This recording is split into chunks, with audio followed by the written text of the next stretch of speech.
یہ فیصلہ انہوں نے کیسے کیا؟ انہوں نے کہا کہ نبی پاک صلی اللہ تعالی علیہ وسلم آخری بیماری میں جب مبتلا ہوئے 13 یا 14 دن حضور بیمار رہے ہیں۔ نبی پاک صلی اللہ تعالی علیہ وسلم مرض موت میں 13 یا 14 دن رہے ہیں۔ ان 13 یا 14 دنوں میں خود نبی پاک صلی اللہ تعالی علیہ وسلم تشریف لا کر نماز پڑھاتے تھے بیماری کے باوجود۔ لیکن جمعرات کی شام کو عشاء کے وقت سے بیماری بڑھ گئی، تو جمعرات کا عشاء، جمعہ، سنیچر، اتوار اور پیر، یہ نمازیں حضور نے نہیں پڑھائی۔ حضرت صدیق اکبر رضی اللہ تعالی عنہ کو اپنی جگہ پر کھڑا کیا۔ حضرت صدیق اکبر نے 17 نمازیں حضور کے حیات میں پڑھائی ہیں۔ یہ بات ثابت ہے کہ حضرت ابو بکر رضی اللہ تعالی عنہ نے نماز میں رفع یدین نہیں کیا۔ پھر اسی مصلی پر حضور کے بعد میں 2 سال تک حضرت ابو بکر نماز پڑھاتے رہے، کبھی رفع یدین نہیں کیا۔ پھر حضرت عمر اس مصلی پر آئے، 10 سال انہوں نے نماز پڑھائی، انہوں نے رفع یدین نہیں کیا۔ پھر اسی مصلی پر حضرت عثمان آئے، انہوں نے 12 سال نماز پڑھائی، انہوں نے کبھی رفع یدین نہیں کی۔ پھر اسی مصلی پر حضرت علی آئے، انہوں نے 5 سال نماز پڑھائی، انہوں نے کبھی رفع یدین نہیں کیا۔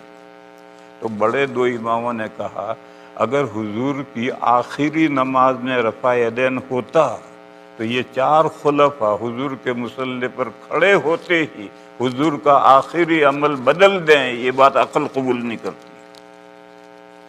بس لا محالہ ماننا پڑے گا کہ حضور کی نماز میں پہلے رفع یدین تھا، ہر تکبیر کے ساتھ تھا، پھر گھٹتا گھٹتا گھٹتا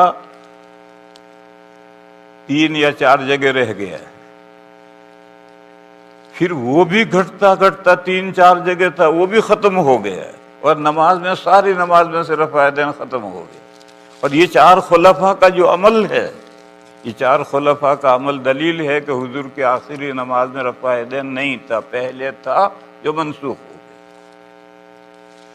دوسرے 2 امام آئے، حضرت امام شافعی علیہ الرحمہ اور حضرت امام احمد علیہ الرحمہ، دونوں نے دونوں روایتوں کو ترازو میں لے کر تولا، تو اصح ما فی الباب تو یہ روایت ہیں، جو 7 روایتیں ہیں، یہ تو بہت مضبوط روایت ہیں، ان میں 2 تو بخاری میں ہیں، اور تولنے سے یہ ہلکی ہیں، یہ کمزور ہیں۔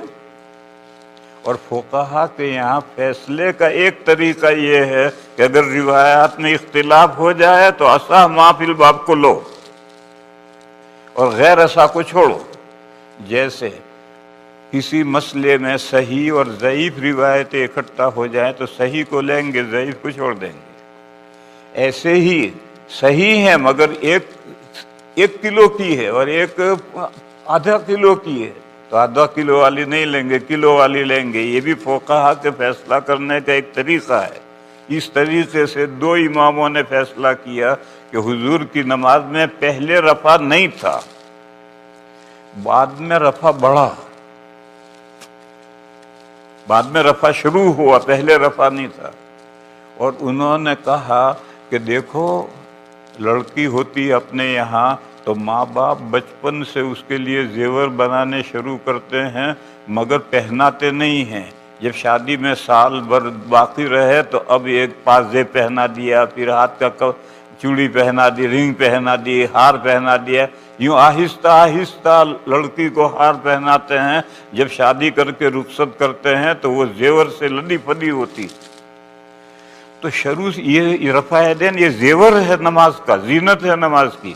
یہ بات خود حضرت امام شافعی علیہ الرحمہ نے فرمائی ہے، بات کے لوگوں نے نہیں، کہ رفع یدین نماز کے لیے زینت ہے، اور لڑکی کے لیے زینت بچپن سے نہیں ہوتی ہے، زیور بنا بنا کر رکھتے رہتے ہیں، آخر میں اس کو زیور پہناتے ہیں جب شادی کا وقت آتا ہے۔ تو نماز جب آخری شکل اختیار کرنے کا وقت آیا تب اس میں یہ رفع یدین بڑھا۔ اب 2 اماموں نے یہ فیصلہ کیا، یہ جو فیصلہ کر رہے ہیں یہ بھی عقل کہتی ہے کہ ٹھیک فیصلہ کر رہے ہیں، اور وہ 2 اماموں نے فیصلہ کیا ہے وہ بھی عقل کہتی ہے کہ ٹھیک فیصلہ کر رہے ہیں۔ بس ایسی جگہ پر ماؤ شما کیا کریں گے، میں اور آپ کیا کریں گے؟ یہاں تقلید کے علاوہ کوئی چارہ نہیں ہے۔ جو آپ کے بڑے ہیں، جن کو آپ نے بڑا مان لیا ہے اور جن کو اپنی عقیدت کا ہار مالا پہنا دی ہے، آپ کا وہ بڑا جس طرح سے سارٹ آؤٹ کرے روایات کو، اس طرح سے ان پر عمل کرو۔ اس کے علاوہ ماؤ شما کیا کر لیں گے؟ بس ایسے مسائل میں تقلید کی ضرورت پڑتی ہے۔ 80% جو قرآن و حدیث میں مسائل ہیں ان میں کوئی تقلید نہیں۔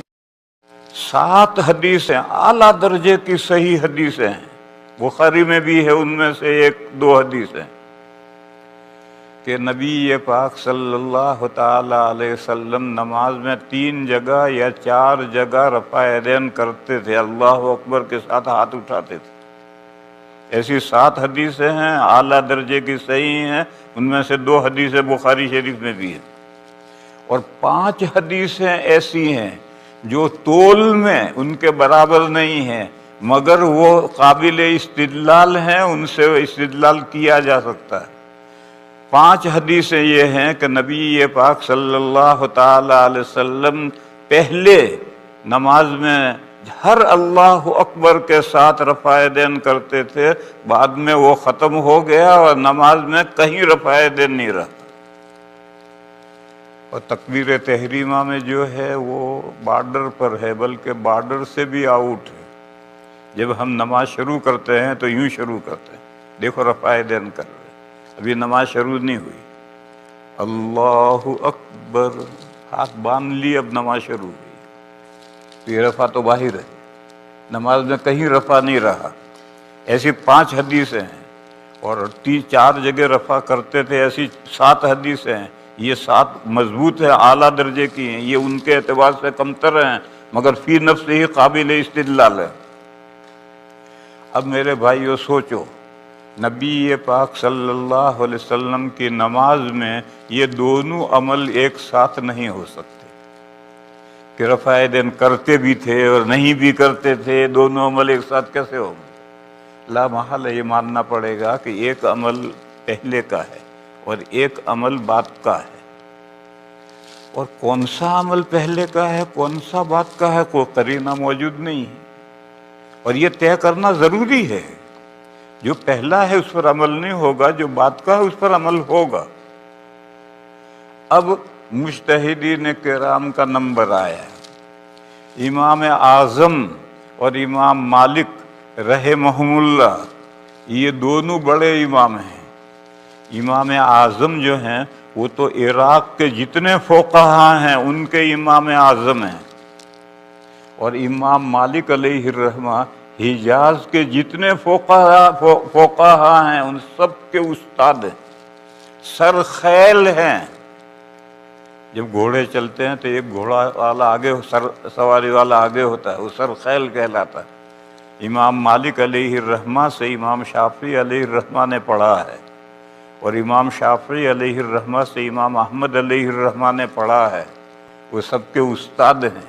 تو حجاز کے فقہا میں امام اعظم امام مالک ہیں، اور عراق کے فقہا میں امام اعظم امام ابو حنیفہ ہیں۔ یہ 2 بڑے امام ہیں، انہوں نے یہ طے کیا کہ نبی پاک صلی اللہ علیہ وسلم کی نماز میں رفع یدین پہلے تھا، بعد میں رفع یدین نماز میں نہیں رہا، لہذا پہلا حکم منسوخ، اور جو دوسرا حکم ہے اس پر عمل کریں گے۔ اس لیے ان 2 اماموں نے کہا نماز میں رفع یدین کہیں نہیں ہے۔